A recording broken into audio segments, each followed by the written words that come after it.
With Apex Season 24 around the corner, some pros like Nags are saying that Apex is making a comeback, even with the matchmaking patch notes talking about the future of the game with anti-cheat. Some seem to be excited. However, Hackus, who got second place at the World Championship this past weekend, and many other pros out there seem to not be too excited about the changes. Now, I am glad that they're combating visual clutter, which they announced yesterday, and you could see the side-by-side comparison, but basically you should be able to see your targets a lot better when you're firing. But when it comes to the grand scheme of things like matchmaking and anti-cheat, it seems like some are still pretty ticked. We broke down in the last video how these changes would make effect, but here's some highlights of what you're about to see a response to. Unranked skill display, where basically even in your pub matches now you can see the rank distribution in your game. They're also lessening rank resets so you don't have to grind as much to get your rank back. You've also started testing adding Apex bots or NPC players into your lower level unranked lobbies. Now, the big chunk about matchmaking were these two sections right here: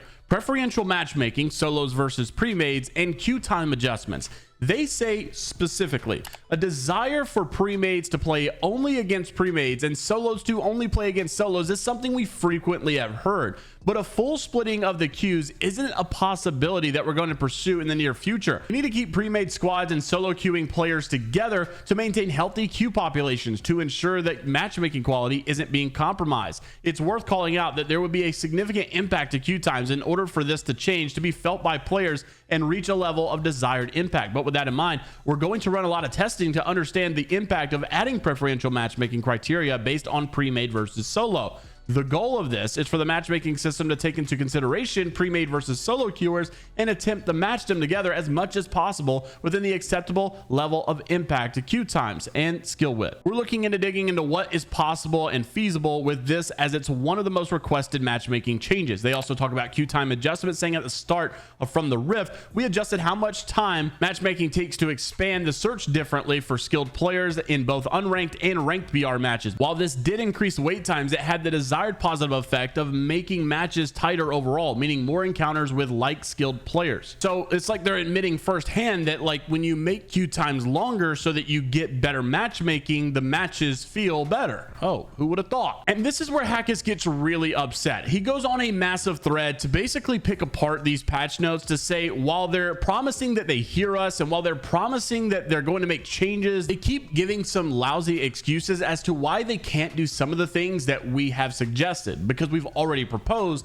solutions. He calls them out and says, Apex, you're missing completely the core problems of Apex with matchmaking and focusing completely on unnecessary things that provide no real value. It's kind of frustrating to read this, as it just shows how far away we are from real change in the game. The sad reality is that it doesn't matter how good the meta is with characters or weapons when the core game modes of Apex are still dog crap and it far outweighs everything else. Ranked is still just pubs with points with zero incentive or good gameplay. Ranked is supposed to be a good gateway into competitive. Instead, it's just a public fighting simulator where you just mindlessly run at each other. Gaining points is literally just a time investment, and getting a rank is nothing more than a chore. Instead of trying to separate the game modes, we have an obvious mindset of trying to make them even more similar, which absolutely makes no sense with the unranked skill display and seeding skill values. It's true, we're basically just making unranked another version of ranked with no points at this point, which is funny because ranked was already a version of unranked, but with points. I don't hate the direction of unranked, I just wish that they would also take ranked itself up a notch. When it comes to splitting up pre-mades and solo queuers, the excuse is pretty lousy because we've already suggested solutions in the past, and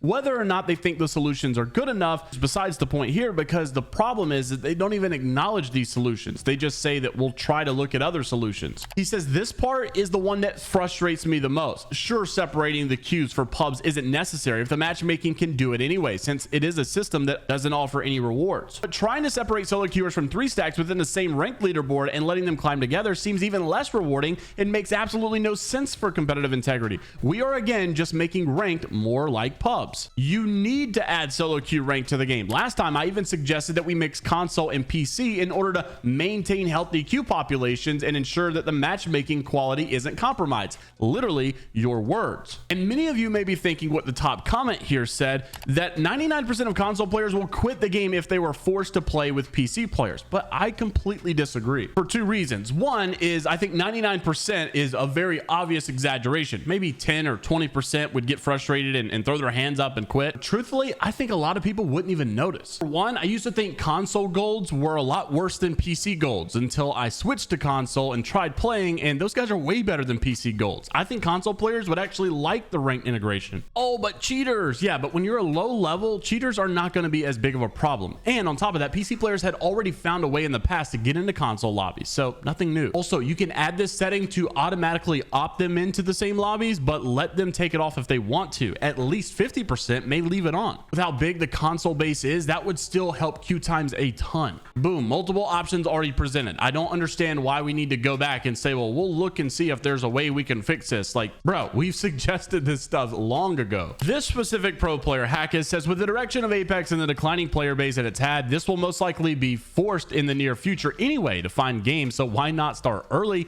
and test the waters? It's great that the Apex game is a team game, but for 6 years now, you've been told that if you don't have friends, you're basically worthless at this game. If you play the game solo, you have no value to Apex, which isn't a sustainable direction to stay in. It is impossible to enjoy the game as a solo, so you literally refuse to play it entirely until your squad gets online. Having to solo queue ranked will allow players to play the game until their squad gets online and gives players purpose when they are alone, instead of the current play a different game until your squad gets on, and then sometimes never getting on because your squad never got on. I feel like it'll also encourage some of the good core qualities of Apex, which is communication, because if you're a solo queue, you really should try to get the edge on your opponents by trying to communicate and talk to your teammates, and I feel like it'll create a new culture or environment where players are actually trying to talk with each other, because if a lot of us are solo and you're not speaking, you're going to be at a disadvantage. So for those that are serious about ranking up, they'll take action. It says at least Apex will always have comp, I guess, but I just feel so bad for the casual player base who will never get to experience Apex the right way. What are your thoughts on the new up and coming season? If you missed a lot of the changes that are coming, then make sure to go watch our last video. Like and subscribe if you want to stay up to date with things going on in the scene, and until the next time, we'll see you all later.